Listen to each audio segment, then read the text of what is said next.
guys, my name is Kaylin. I also go by kaycreigh, and I am your coach of the LA Spice, the spiciest draft team there is. And welcome to the team builder for week 7 of the WBE. This week we are taking on Poijz and the Detroit Littens, and I am super excited about it. We've got our matchup here on the screen, and I am joined by... no one else than Billa. Hey guys. And also accompanied by... But you just said no one else, so I'm not here, according to that logic. Yeah. Wait, what? You said no one else but Billa. But there's also lie. a Jamie Boyd here. Oh. Excuse So me, it's rude. Jammy Boy. Lying to the viewers like this. Oh yes, of course, Jammy Boyd. 2 lies already and less than a minute into the video. Wait, I thought it's an English saying that you would say no one else than Billa, as in the Billa, if that makes sense. Like, of course it's Billa. Yeah. And Okay, you were looking for none other than Billa. No one else then. Okay, no other than. None other. Yep. Thwacky. Okay. Oh my god. We're not even facing that yet. I know. That's next Yeah, week. that was just a giveaway for next. Oh no, it's actually in 2 weeks, I think. Okay. Yeah, we're playing London Bishops first. Anyway, Hey guys. the team builder. Yeah, okay, so we have the matchup here, obviously in order of base speeds, which is a really important thing to note during this particular matchup, because just look at the absurd speeds. Literally, how many is it? 7 Pokemon, 100 base speed or higher, which is bonkers. Billa, what were your initial thoughts when looking at this matchup? Okay, it's super fast, and then they have like one backup, which is Gordor, which is very slow, very bulky with an Eva Light, and also threatens our biggest Trick Room sweeper, as in Tarantar, or like, presumably our biggest Trick Room sweeper. So they can just run with all their very fast Pokemon, have Gordor in the back, and if we set up Trick Room, they switch and take Gordor. So it wasn't as easy as we can just set up Trick Room and then sweep from there. We actually had to come up with a better plan. The other option is that even though they're super fast, we of course have our Ninetales and Venusaur. We can set up the Sun and then Chlorophyll Venusaur, just outspeed everything that is non-Scarfed on this team. I think Scarf Inteleon could be faster than Venusaur and the Sun, but then again, it's a Scarf Inteleon, like not really threatening to our team. But overall, really dangerous because they have so many fast Pokemon that can just outspeed everything except for Venusaur and Sun and deal a lot of damage, so that's something to be prepared of. The second thing we have to worry about is Cobalion paired with Persian, because there's the infamous beat-up strategy going on there. And Cobalion is really bulky on the physical side, so we don't have a lot of ways outside of Sun to like hit Cobalion very hard. So if they get up like a max steel spec, for example, and then also like a beat up from Persian, that is just super scary. It takes the knockout, boosts defense even further. So that is definitely one mode we need to be prepared for. Other than that, looking at the Pokemon, Charizard is an amazing counter to Sun strategies, because if we like lead or if we have Ninetales out and we give Charizard the Sun, then Solar Power and maybe even Life or boosted attacks are just super strong. They could also run Lumberry on Charizard to have an answer to Sleep Powder from Venusaur. But I have to say, looking at the last few games, people are not respecting like Sleep Powder and Spore on Fungus as well. So it's really interesting to see, because of course for us, like LA Spice, we have our Ninetales and Venusaur lead and or like option. And we would always be like, oh yeah, like they have to respect Venusaur and Ninetales as a lead. They have to respect the Sleep Powder. So they have to put like safety goggles on one Pokemon and ideally like Lumberry on another Pokemon. But then we just saw that, for example, A-Drive didn't have either of those. So it is tricky where we think they have to prepare for it, but apparently some people just ignore that. But yeah, like Sun is definitely one option, but like they can. Like, the problem is that most of the Pokemon outspeed Ninetales. So for example, Cobalion. Don't mind Bella. She's fine. She's just working on some stuff over there. Okay. So if we wanted to lead like Venusaur and Ninetales, then sure, Venusaur is the fastest thing on the field, but Venusaur can't KO the Cobalion, and Cobalion is faster than Ninetales. So it can just KO it with a max Rockfall, for example, reset the weather, there's no sun anymore, Ninetales is gone, and then Cobalion is in an even better spot next turn. So we thought that just leading Ninetales and Venusaur is definitely not the way to go. And then we mentioned that before, if we want to set up Trick Room, we need our DUSCLOPS or Comfy, but Comfy is not really great in this matchup. Again, it loses to Cobalion, for example, and the other Pokemon just deal a lot of damage as well, so our go-to would be DUSCLOPS. The problem with DUSCLOPS is, what do you pair it with to set up Trick Room? And the safest way would be like Fungus, for example. Have Rage Powder. Yeah, like have Rage Powder and Trick Room there.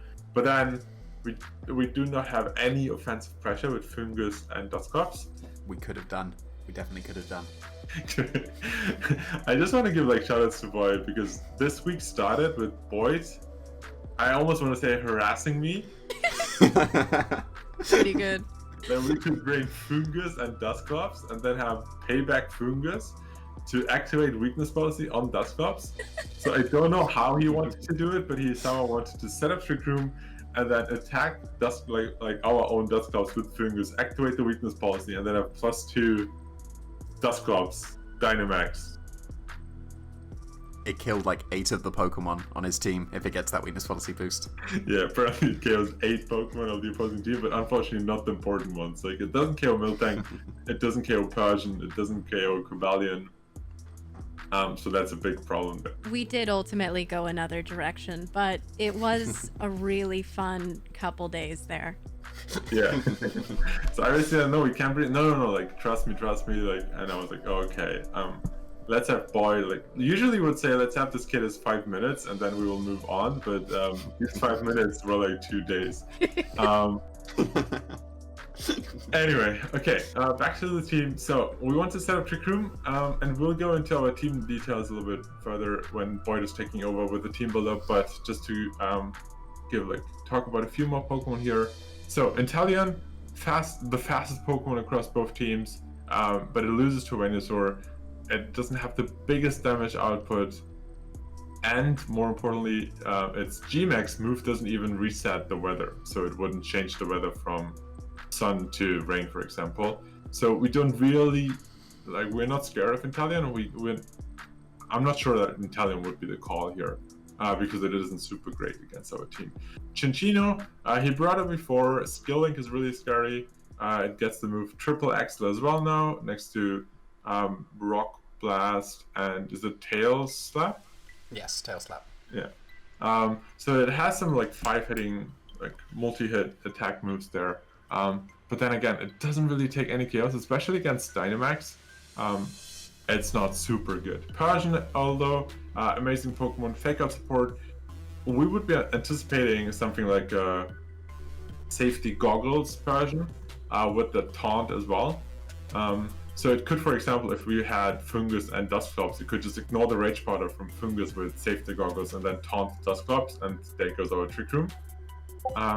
Cobalion could be Assault Vest if he wants to go that route, could be Lumberry to be safe against Sleep Powder, and then just with the beat-up strategy is really dangerous. Rapidash, he brought that before with a Scarf variant. Yeah, I think even Scarf Rapidash is outsped by Venusaur and taken down by a Max Quake, so I'm not sure if that's the best call here.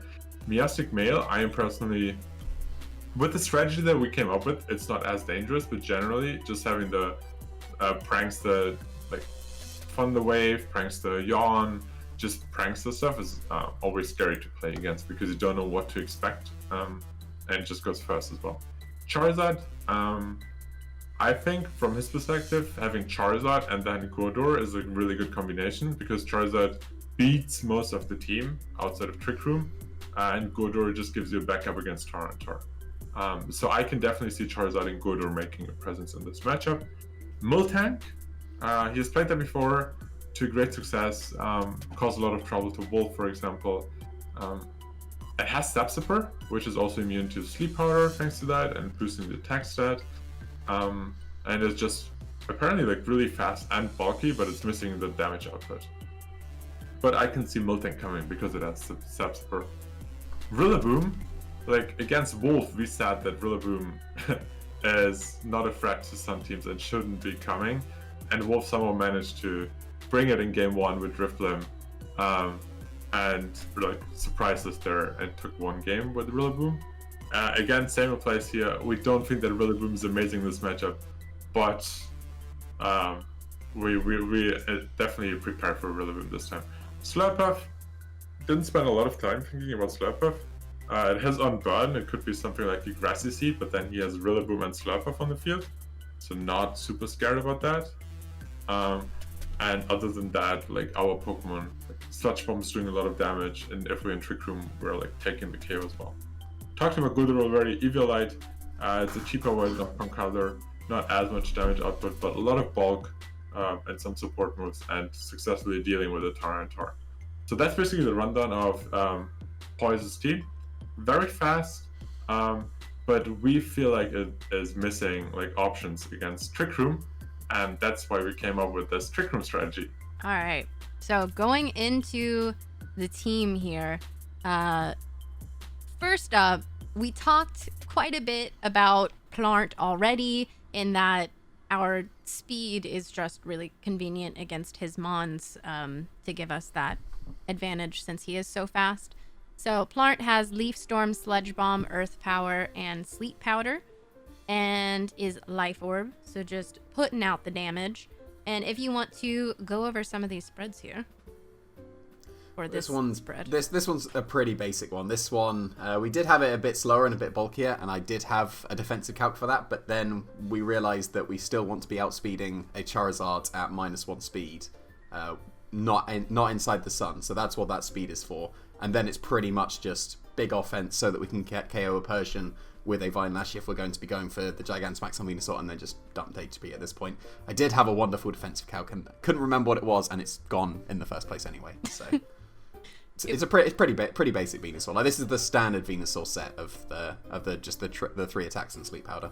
Yes, but possibly one of the spiciest Pokemon that is coming this entire week. Up next, we do have a pretty interesting Dusclops here. Clip-Clops. Oh my god. With Eviolite and Frisk, with Poltergeist, Rock Tomb, Trick Room, and Pain Split. And I know that you're probably looking at that attack stat right there and thinking, huh? And to that I say, listen to Jamie. So I've managed to get offensive Dusclops through the cracks somehow. Not quite weakness policy, but it's still here. So one of the things we would be concerned about is a imprisoned Trick Room Meowstic. And if they are in a position to be able to reverse the Trick Room after we've set it up on turn 1, that could be very bad, because then they could just imprison it on turn 3. So what we've got, because we're going to be leading with this Dusclops as well as Fake Out, we want the Fake Out to be able to put the Meowstic in range of a Poltergeist to be able to KO it before it can reverse Trick Room. So that is why there is so much attack on this Dusclops, so that Poltergeist can get the KO on the Meowstic.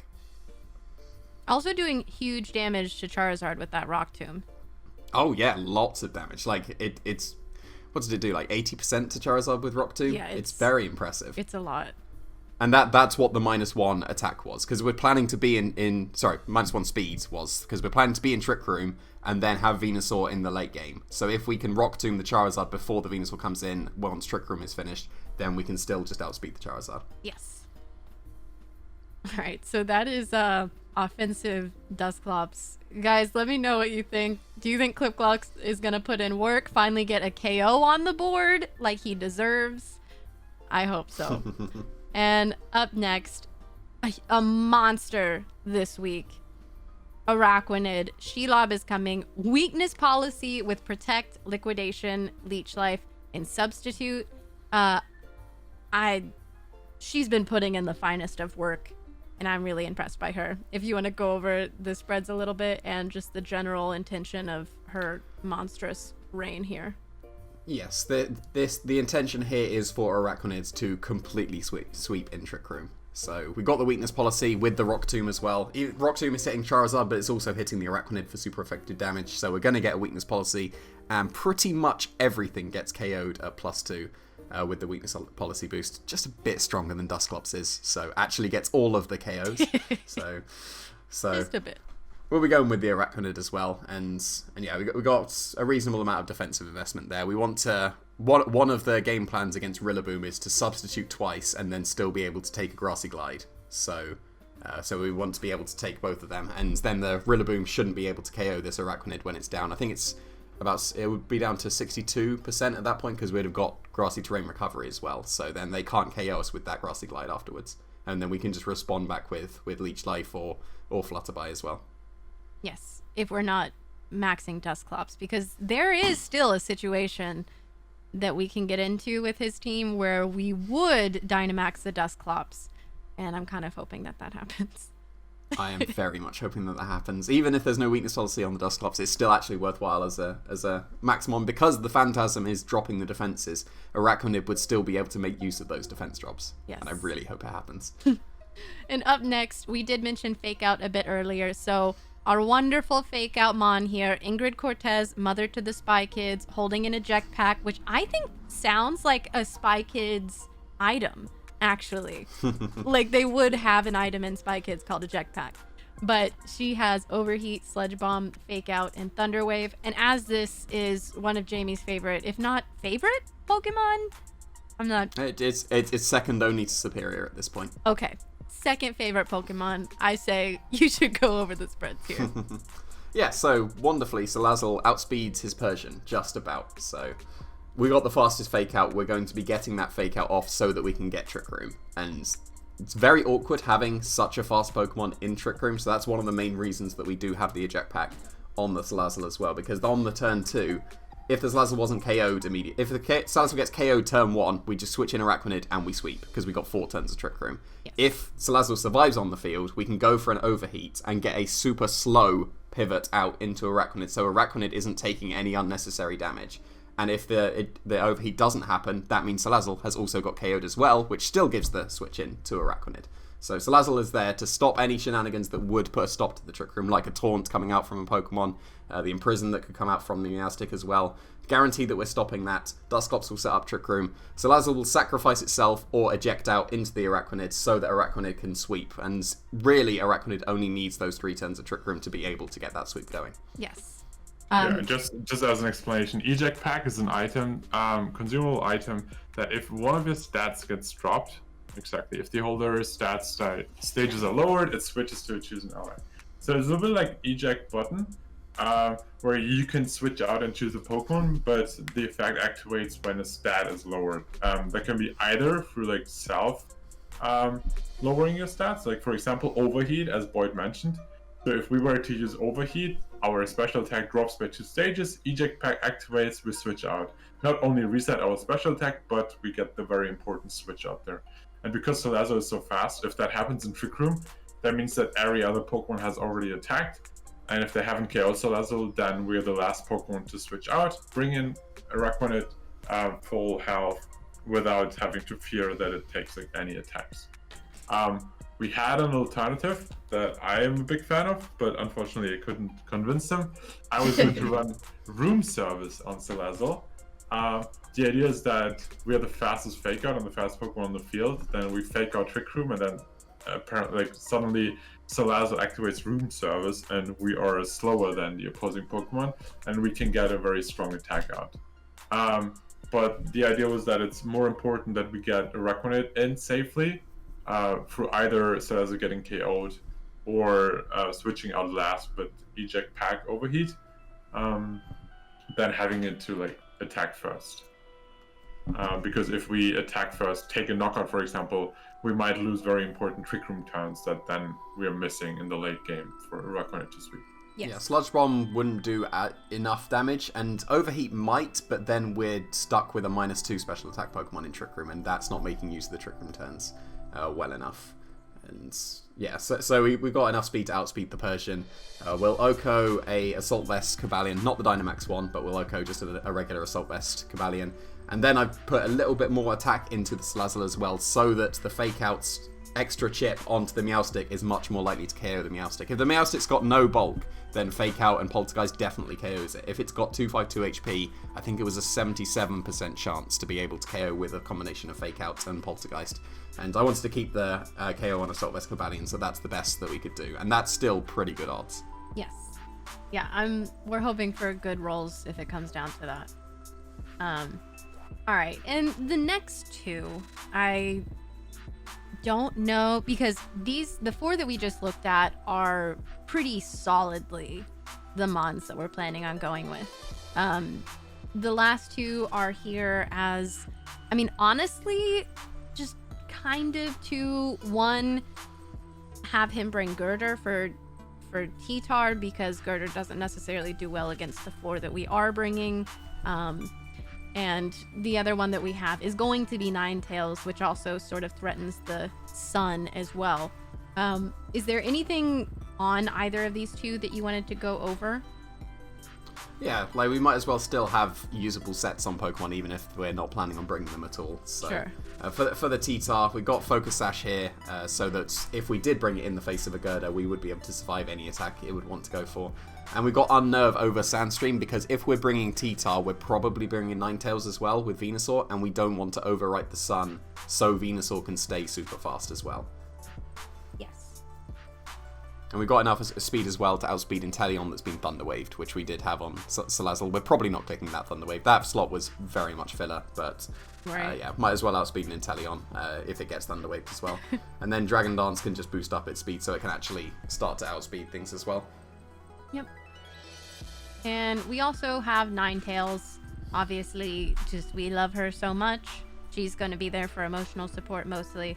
But you never know, a possible Sun mode could end up coming. But she has Solar Beam, Heat Wave, Overheat, and Will-O-Wisp. And she's Choice Scarfed, so she is very speedy. Yeah, going to outspeed everything on his side of the field as well. It'll outspeed the Inteleon with the Choice Scarf and that speed investment.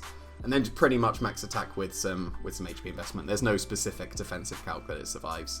So it may seem a little bit odd to have Will-O-Wisp on a Choice Scarf Pokemon, but he's got quite a lot of physical attackers, so Will-O-Wisp could actually be quite nice. Yes. Yeah, that's how we originally started the matchup. We thought that like Scarf and Ninetales outspeeding all the opposing Pokemon paired up with Salazzle, for example, would be a great lead to have offensive pressure. But then eventually we decided that Trick Room is the way to go, and we kind of benched Foxy Spice here, but like she's still coming to the matchup, threatening the Sun mode as Tay mentioned, and yeah, like we have the second mode where we can go either Ninetales Venusaur or Ninetales Salazzle with Tita in the back, and that is just very offensive. Yeah. But we're not planning to bring either Tita nor Ninetales. But they're good to have in team preview. Yeah, so that's our team for this week. In practice, it's been pretty cool to see Araquanid be able to go off and even see DUSCLOPS pick up a few KOs here and there. That's probably been my favorite part of this team. I am really excited about the synergy that specifically Salazzle, DUSCLOPS, and Spooter. I almost said Saluter, but okay. But I really like the way that they all work together. And then Plarnt is just always a monster, always a threat, and can come in and pick up some KOs that possibly those 3 together wouldn't be able to. So it's a really great team, and the synergy is there. And I have a lot of dreams for them. Any final thoughts, y'all? Oh, I think like if you guys watch it, like if you made it through this part of the video, I would love to hear your thoughts on the opposing team and which 6 Pokemon you expect Poijz to bring. So just leave a comment, let us know which 6 Pokemon you expect, and then we can check tomorrow in the Premier how close everyone got. Ooh, yes. Yeah, that'll be fun. And can we also get a campaign going in the comments for us to actually bring a weakness policy DUSCLOPS for one of these weeks? Because that would be absolutely wonderful to see. Hashtag maybe even clubs. Maybe even a weakness policy Fungus at one point. Maybe that's pushing it even too far, but that would be wonderful. At what point have you really lost yourself? I don't know. Weakness policy Fungus might be the line. Or actually, DUSCLOPS probably is the line, and then weakness policy fungus is a hop, skip, and a jump over it. I'm not totally sure. But I mean, we're totally fire punching our own fungus with the DUSCLOPS. all right, well, we're going to talk about this later, but thank you guys so much for being here for the team builder. Be sure to check out the description below. All of the members of the front office have their socials linked there, so absolutely go check them out. Support those who are helping out with the LA Spice. Send them love. Very spicy love, you know. But yes, leave a like on the video and subscribe if you haven't already. And I will see you hopefully tomorrow in the premiere, but if not, I'll see you next time. And tune in for more shenanigans. All right, bye!